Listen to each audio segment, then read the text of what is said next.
Hi friends, உங்கள் சுஜாதா மனோகரன் பேசுகிறேன். இன்றைக்கி நீங்கள் பார்க்குறது இந்த வெள்ளை பாவக்காயில் செஞ்ச குழம்புங்க. இந்த பாவக்காயில் மட்டும் இல்லைங்க, இதில் அவரைக்காய், கொத்தவரங்காய் அது மாதிரி செஞ்சாலும் ரொம்ப சூப்பராக இருக்கும். இது வந்து ஒரு மசாலா குழம்புன்னே சொல்லலாம்.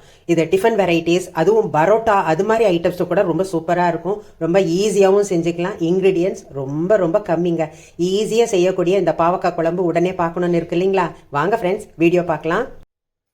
ஹாய் ஃப்ரெண்ட்ஸ், உங்கள் சுஜாதா மனோகரன் பேசுகிறேன். இன்றைக்கி நம்ம பார்க்க போகிறது இந்த வெள்ளை பாவக்காய் வச்சு நம்ம செய்யலாங்க. இது வெள்ளை பாவக்காய் மட்டும்தான் யூஸ் பண்ணலாமான்னா இல்லைங்க, நம்ம நார்மலாக நம்ம ஊரில் கிடைக்கிற பாவக்காய். இது வந்து கேரளாவில் இது விளையுது. இது வந்து எப்போவாவது நம்ம தமிழ்நாட்டில் கிடைக்கும். ஆனால் நான் வந்து கேரளா ட்ரிப் இப்போ 1 டே ட்ரிப் போயிருந்தப்போ எனக்கு இது கிடைச்சதுமே வாங்கிட்டு வந்துட்டேன். இது வந்து ரொம்ப கொஞ்சம் கசப்பு கம்மி அப்படின்னு சொல்லியிருக்காங்க. நான் இது வரைக்கும் செஞ்சு பார்த்ததில்லை. ஆனால் ரொம்ப பேர் வந்து இதில் கசப்பு கம்மியாக இருக்கும் அப்படின்னு சொல்லியிருக்காங்க. இது சுவையும் தனியாக இருக்கும் அப்படிங்கிறாங்க.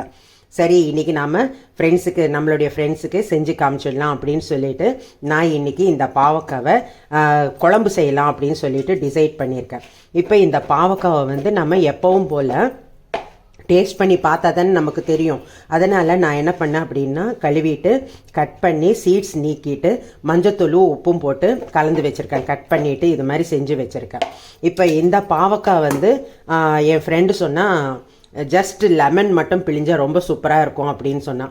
சரி, இதில் வந்து மிளகாத்தூளும் உப்பு லெமன் மட்டும் பிழிஞ்சு நம்ம இது ஒரு சின்ன பிக்கிள் சாலட் ஆட்டம் செஞ்சுக்கலாம் அப்படின்னு சொல்லிட்டு இதில் வந்து நம்ம ஒரு குழம்பு செஞ்சு ரைஸுக்கு டிஃபனுக்கு எல்லாருக்குமே நல்லாயிருக்கும் அப்படின்னு சொல்கிறாங்க என் ஃப்ரெண்ட்ஸு.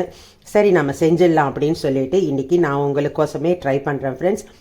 எல்லோரும் சொன்னதை பொறுத்த வரைக்கும் ரொம்ப நல்லா டேஸ்ட் வரும் அப்படின்னு சொல்லிட்டு எனக்கு ஒரு நம்பிக்கை இருக்குது. இன்றைக்கி நம்ம இதை செஞ்சிடலாம். இதுக்கு சில பொருட்கள் வறுத்துக்கணும். நம்ம ஸ்டார்ட் பண்ணலாம். இப்போ பாருங்கள், இதை வந்து நான் கழுவிட்டு கட் பண்ணி மஞ்சத்தூளும் உப்பும் போட்டு இப்படியே மேக்னேட் பண்ணி வச்சுருக்கேன். கொஞ்சம் அந்த கசப்பு இறங்கும். அப்படி நம்ம கசப்பு இருக்குமா இல்லையான்னு தெரியல. ஏன்னா சொன்ன வரைக்கும் கசப்பு கம்மிங்கிறாங்க. ஆனால் நாம் வந்து எப்பவும் ரெகுலராக செய்கிற மாதிரி செய்யலாம் அப்படின்னு சொல்லிட்டு இதை கொஞ்சம் பிழிஞ்சிட்டு நம்ம யூஸ் பண்ணிக்கலாம் அப்படின்னு சொல்லிட்டு கட் பண்ணியிருக்கேன். சூப்பராக இருக்குது, நல்லா திக்காக பாருங்கள், எவ்வளோ நல்லா இருக்குது பாவக்காய்.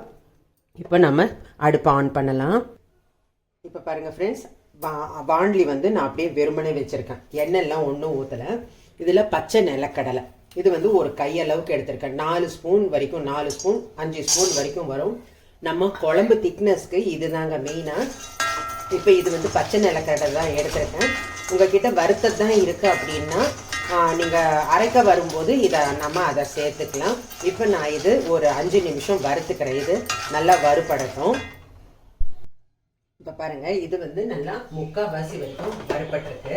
இப்போ இதில் வந்து ஒரு 2 ஸ்பூன் அளவுக்கு கொத்தமல்லி. இதில் வந்து நம்ம எல்லாமே வறுத்து தான் யூஸ் பண்ண போகிறோம். அதனால இது மாதிரி வறுத்துக்கிட்டோம் அப்படின்னா வாசனை கும்முன்னு இருக்குங்க. இந்த குழம்பு ரொம்ப ரொம்ப டேஸ்டியாக இருக்கும். ஆக்சுவலாக இது வந்து பரோட்டாவை கூட நம்ம தொட்டு சாப்பிட்லாம், அவ்வளோ டேஸ்டியாக இருக்கும். இது வந்து நார்மலாக நான் அந்த பச்சை பாவக்காயிலேயே செய்வேன். இது வந்து வெள்ளை பாவக்காய்னும் போது இன்னும் டேஸ்ட் நல்லா என்ஹான்ஸ் ஆகும், நல்லா இருக்கும் ருசி அப்படின்னு சொல்லிட்டு நான் இன்னைக்கு இதில் உங்களுக்கு செஞ்சு காமிக்கிறேன். இப்போ இந்த கொத்தமல்லி வறுபட்டு இருக்கும்போது சீரகம் வந்து ஒரு 1/2 ஸ்பூன் நம்ம போட்டுக்கலாம். அது நல்லா சூடாக இருக்குது. வாணலி வந்து நல்லா சிம்மில் தான் வச்சுருக்கேன் அடுப்பு.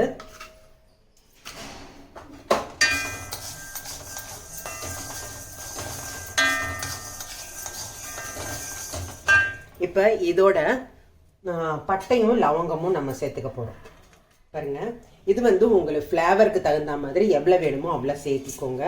நான் வந்து மைல்டாக தான் போடுறேன். 4 லவங்கம் போட்டிருக்கேன். இப்போ இது ஒரு நிமிஷம் வறுபடட்டும். நம்ம லவங்கம் பட்டை எல்லாம் போட்டிருக்கிறதால இன்னும் ஒரு நிமிஷம் இந்த ஜீரகம் எல்லாமே நமக்கு ரோஸ்ட் ஆகட்டும். ஃப்ரெண்ட்ஸ், இப்போ நாம் வந்து இந்த டைமில் இதுக்கு தகுந்த காரமும் நம்ம போட்டுக்கலாம். நம்ம செய்கிற குழம்புக்கு எந்த அளவுக்கு காரம் வேணுமோ அந்த அளவுக்கு காரம் போட்டுக்கலாம். இப்போ நான் வந்து சின்னதாக இருக்குங்கிறதால நான் 4 காய் போட்டுக்கிறேன். பாருங்க, 4 காய் போட்டிருக்கேன். நம்ம காரத்துக்கு தகுந்த மாதிரி நம்ம போட்டுக்கலாம். இப்போ இந்த மிளகாய் போடும்போது இதோட நம்ம கொப்பரை, இது வந்து கொப்பரை ஏன் போடுறோம் அப்படின்னா, தேங்காய் வறுபடும் போது சில சமயம் வந்து கொஞ்சம் தீஞ்சிருச்சு அப்படின்னா உங்களுக்கு சுவை கொடுக்காது, அது ஒரு மாதிரி இருக்கும். அதுக்கோசம் நான் வந்து கொப்பரை தான் இதுக்கு யூஸ் பண்ணுவேன். பாருங்க, ஒரு 4 ஸ்பூன் அளவுக்கு கொப்பரை போட்டிருக்கேன். இதையும் சேர்த்து நம்ம ஒரு வறுத்துக்கிட்டோம் அப்படின்னா மெதியும் போது உங்களுக்கு நல்லா டேஸ்டியாக சாஃப்டாக இருக்கும். உங்களுக்கு இதை ரன் பண்ணிக்கணும். இந்த நம்ம வறுத்தது எல்லாமே கொஞ்சம் சூடு ஆறினதுமே நம்ம ரன் பண்ணிக்கலாம். விழுத அரைச்சிக்கணும். இப்போ நம்ம இதை பிளேட்டுக்கு மாற்றிடலாம். ஃப்ரெண்ட்ஸ், இப்போ இதுக்கு நல்லெண்ணெய் விட்டோம் அப்படின்னா டேஸ்ட் நல்லாயிருக்கும். நான் நல்லெண்ணெய் தான் விடுறேன். இப்போது பாருங்கள், இப்போ வந்து 1 ஸ்பூன் அளவுக்கு நம்ம வந்து வெங்காயம் எல்லாம் வதக்க போகிறதால இதில் 1 ஸ்பூன் அளவுக்கு நான் எண்ணெய் விட்டுருக்கேன். இப்போ இதில் கடுகு, எண்ணெய் நல்லா சூடாயிடுச்சு. இப்போ கடுகு பொரியட்டும். இப்போ கடுகு பொரிஞ்சதுமே கருவேப்பிலை 1 கொத்து, பெரிய வெங்காயம் 2. இதை வந்து கொஞ்சம் பெருசாக தான் கட் பண்ணிக்கணும். அந்த பாவக்காவுக்கு ஈக்குவலாக இருக்கணும் பிட்ஸு. இப்போது இது வேகட்டும் 1 நிமிஷம். இதுக்கு வந்து லைட்டாக உப்பு தெளிச்சிட்டோம் அப்படின்னா உங்களுக்கு நல்லா வேகும்.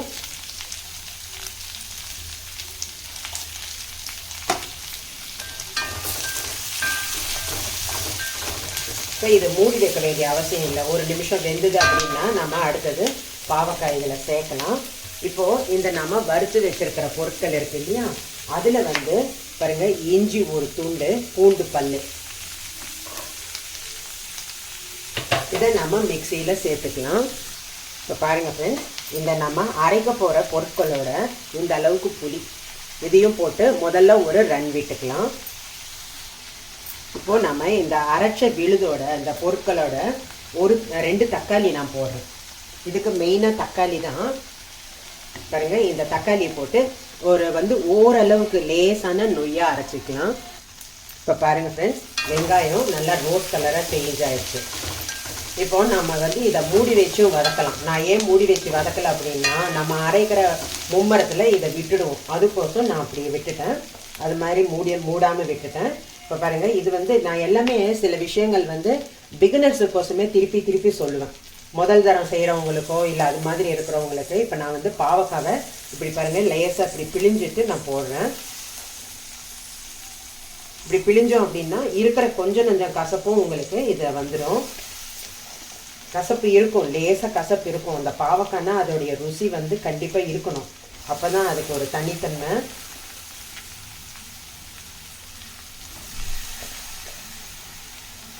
இப்போ நம்ம இந்த பாவக்காவை இதில் சேர்த்தாச்சு. இப்போது இந்த நம்ம ஆல்ரெடி உப்பு போட்டிருப்போம் வெங்காயத்தில். இந்த காய் வந்து சாஃப்டாகிறதுக்கு ஒரு 5 நிமிஷம் வரைக்கும் நம்ம இதை அப்படியே மூடி வச்சு சிம்லேயே, அனல் வந்து நல்லா சிம்லேயே இருக்கட்டும், இது வேகட்டும்.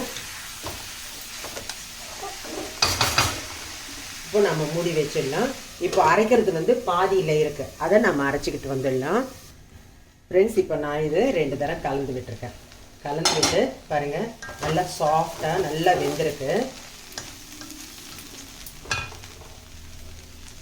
பாருங்கள், கிள்ளி பார்த்தோம் அப்படின்னா பார்த்தீங்களா எவ்வளோ நல்லா வெந்திருக்கு. இது மாதிரி நம்ம செஞ்சுக்கலாம். இப்போது நம்ம அரைச்சி வச்சிருக்கிற விழுது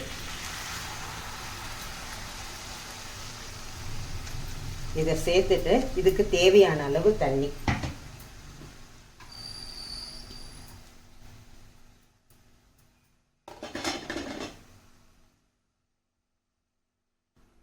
இப்போ நம்ம இதில் தண்ணி, நம்ம மிக்சியில் ஊற்றின தண்ணியை இதில் கலந்துட்டு எவ்வளோ தண்ணி வேணும் அப்படின்னு சொல்லிட்டு நம்ம பார்த்துக்கலாம். இப்போ இது வந்து நல்லா கொதிக்கணும். கொதிக்கிற அளவுக்கு தண்ணி நம்ம விட்டுக்கணும். இப்போ நம்ம வந்து குழம்பு இறக்கும் போது எந்த அளவுக்கு திக்னஸ் இருக்கிற மாதிரி பார்த்துக்கணும். நமக்கு தேவையான அளவுக்கு திக்னஸ் இருக்கணும். ஏன்னா இது வந்து ரைஸுக்கு மட்டும் இல்லாமல் டிஃபனுக்கும் நல்லா இருக்கும். நான் சொன்னேன் இல்லைங்களா ஃபர்ஸ்டே, இந்த கிரேவி வந்து பரோட்டாவை கூட ரொம்ப நல்லா இருக்கும் அப்படின்னு சொல்லிட்டு. இப்போ நம்ம இதுக்கு தேவையான அளவு உப்பு போட்டுடலாம். இப்போ இதில் வந்து வெல்லம் கூட உங்கள் தேவைக்கு போட்டுக்கலாம். வேணும்னா ஏன்னா நம்ம வந்து பட்டையும் லவங்கமும் போட்டிருக்கிறதால வெல்லம் போடலாமா வேண்டாமா அப்படின்னு யோசனை இருக்கும் சிலருக்கு. அதுக்கு வந்து நான் சொல்கிறேன், உங்களுக்கு விருப்பம் அப்படின்னா வெல்லம் கொஞ்சம் போட்டுக்கோங்க. இப்போ இந்த பாவக்காய் வந்து நான் டேஸ்ட் பண்ணி பார்த்தேன். அதாவது வெந்திருக்கா அப்படின்னு சொல்லிட்டு செக் பண்ணும்போது அந்த கட் பண்ண துண்டை வந்து ஃபஸ்ட்டு வாயில் போட்டு பார்க்கும்போது அந்த பாவக்காய் வந்து நம்ம ஊர் பாவக்காய் வாட்டம் இல்லாமல் இது வந்து ஒரு கொஞ்சம் சுவை வந்து வித்தியாசமாக இருக்குது. இந்த பாவக்காய் நல்லா இருக்கு. இது வந்து கொஞ்சம் கொதி வரட்டும். கொதி வரும்போது நம்ம அனல் கம்மி பண்ணி மூடி வைக்கலாம். இப்போ பாருங்கள் ஃப்ரெண்ட்ஸ், கொதிக்க ஆரம்பிக்குது. இது ஒரு 5 நிமிஷம் வரைக்கும் நான் சன்ன அனலில் கொதிக்கட்டும். இப்போ நாம் வந்து தாளிக்கும் போது நிறைய எண்ணெய் ஊற்றினோம் அப்படின்னா அப்படியே மேலே வரும். உங்களுக்கு உங்கள் விருப்பம் இருந்துச்சு அப்படின்னா அது மாதிரி ஊற்றிக்கோங்க. இப்போ இந்த குழம்பு வந்து நல்லா வேகட்டும். ஃப்ரெண்ட்ஸ், இப்போது நான் ஒரு தடவை கலந்து விட்டுருக்கேன். டேஸ்ட் பண்ணி பார்த்துடலாம் பாருங்கள். நம்ம அந்த எண்ணெய் ஊற்றாமையே அந்த கொப்பரையில் இருக்கிற ஆயிலை, அந்த வேர்க்கடலை போட்டிருக்கோம் இல்லையா, அதில் இருக்கிற ஆயில் எல்லாமே சேர்ந்து ஒரு மாதிரி நல்லா வந்திருக்கு பாருங்கள். மேலே எண்ணெய் வந்து இந்த அளவுக்கு கரெக்டாக இருக்கும். இப்போ நம்ம இதை டேஸ்ட் பண்ணி பார்த்துடலாம். ஃப்ரெண்ட்ஸ், காரம் புளிப்பு சூப்பராக இருக்குது. தக்காளியோட புளிப்பு, அப்புறம் வந்து நம்ம போட்டிருக்கிற இந்த புளியோட புளிப்பு காம்பினேஷன் அருமையாக இருக்குது. எனக்கு உப்பு மட்டும்தான் பத்தலை. காரம் வந்து எங்கள் வீட்டுக்கு தகுந்த மாதிரி ரொம்ப காரம் இல்லாமல் எல்லாருமே விரும்பி சாப்பிட்ற மாதிரி இருக்குது. அது மாதிரி நீங்களும் டேஸ்ட் பண்ணி பார்த்துக்கோங்க. இப்போ வந்து இந்த குழம்புல வந்து இன்னொரு ஸ்பெஷாலிட்டி என்ன அப்படின்னா, இதை செஞ்ச அன்னைக்கே சாப்பிட்றத விட மறுநாள் சாப்பிடும்போது அவ்வளோ சூப்பராக இருக்குங்க. இந்த பாவக்காய் வந்து நம்ம அந்த பாவக்காய் பற்றி கண்டிப்பாக சொல்லியே ஆகணும். ஏன்னா சொன்னால் தான் உங்களுக்கும் வந்து நெக்ஸ்ட் டைம் அதை பார்க்கும்போது வாங்கலான்னு யோசிக்க வருவீங்க. இப்போ வந்து இந்த பாவக்காய் வந்து நான் இந்த க்ரீன் பாவக்காயில் நம்ம ஊர் பாவக்காயில் இந்த நிறைய தரம் இந்த குழம்பு செஞ்சுருக்கேன். இந்த குழம்புல வந்து இன்னொரு ஸ்பெஷாலிட்டி என்ன அப்படின்னா, இந்த பாவக்காய்க்கு பதில் அவரைக்காய் போடலாம். அவரைக்காய் போடும்போது நான் வந்து தக்காளி எதுக்கு போட்டேன் அப்படின்னா, அரைக்கிறதுலே ஏன் போட்டேன் அப்படின்னா, இதில் வந்து பாவக்காய் வேகலை அப்படின்னா கஷ்டம். தக்காளியும் வெங்காயமும் வதக்கின அப்புறம் பாவக்காய் போட்டோம்னா பாவக்காய் வந்து வேகிறது கஷ்டம். ஆனால் அவரைக்காய், கொத்தவரங்காய் அதெல்லாம் வெந்துடும் உங்களுக்கு. இதில் வந்து அது ரெண்டும் போடுவேன் நான். அதாவது பாவக்காவுக்கு பதில் போடும்போது அவரைக்காவும் போடலாம், இல்லை கொத்தவரங்காவும் போட்டு இந்த குழம்பு செய்யலாம். ரொம்ப டேஸ்டியாக இருக்கும். அப்படி செய்யும் போது எப்படி அப்படின்னா, தக்காளி போட்டு நல்லா வதக்கி அது வந்து அப்படியே கொழன்னு ஆயிடணும். அதுக்கப்புறம் நம்ம காய் போட்டு உப்பு தெளித்து மூடி வச்சோம் அப்படின்னா நல்லா பளிச்சுன்னு வெந்து போயிடும். அதுக்கப்புறம் நம்ம இந்த விழுது போட்டுக்கலாம். ஃப்ரெண்ட்ஸ், இந்த பாவக்காவை பற்றி நான் சொல்லிடுறேன். இதனுடைய சுவை வந்து நிஜமாவே சூப்பராக இருக்குது. நான் வந்து பாவக்காய் குழம்பு பலதரம் செஞ்சுருக்கேன்னு சொல்கிறேன்ல, ஆனால் இந்த பாவக்காவோடைய ஃப்ளேவர் வந்து அது ஒரு மாதிரி தனியாக நல்லா இருக்குது. டேஸ்ட் நல்லா இருக்குது. கண்டிப்பாக செஞ்சு பாருங்கள். இப்போ நம்ம இது மேலே கொத்தமல்லி தூவிடலாம். கண்டிப்பாக இது வந்து நீங்கள் மறுநாள் எடுத்து வச்சுக்கிட்டு சாப்பிட்டீங்க அப்படின்னா அருமையாக இருக்கும் ஃப்ரெண்ட்ஸ். அதுவும் இல்லாமல் மார்னிங் வந்து எர்லியாக செஞ்சு வச்சிட்டிங்க அப்படின்னா நம்ம மத்தியானம் சாப்பிடும்போது அவ்வளோ சூப்பராக இருக்கும். இப்போ பாருங்கள், குழம்பு ரெடி ஆகிடுச்சு. நம்ம ஆஃப் பண்ணிடலாம். அப்படியே நான் சொல்கிறேன், இன்றைக்கி அப்படியே வீடு மொத்தம் அந்த அப்பார்ட்மெண்ட், நாங்கள் இருக்கிற அப்பார்ட்மெண்ட் மொத்தம் இந்த ஃப்ளேவர் அப்படியே இருக்கும். அவ்வளோ சூப்பராக இருக்கும். கண்டிப்பாக ட்ரை பண்ணி பாருங்கள். ரொம்ப டேஸ்டியான பாவக்காய் குழம்பு ரெடி. வாங்க சாப்பிட்லாம்.